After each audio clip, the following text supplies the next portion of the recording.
Hi guys, magluto tayo ng snacks na kamote Q. Ito guys, orange kamote Q. Orange ang ano niya to. So na-fry na natin, lagyan na natin ng sugar para mag-crispy na konti. Matamis daw ito guys. Matamis daw na kamote. So, yan. Saka natin siya haluin. Ayan, nag-ano na.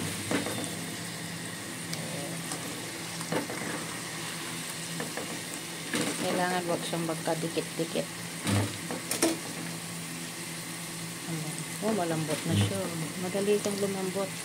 Medyo lakasan natin yung apoy para mag-crispy na siya. Ayan. Ang partner nito guys ay Coke. Merienda time. Coke and kamote Q. Oh, lika na, kain na.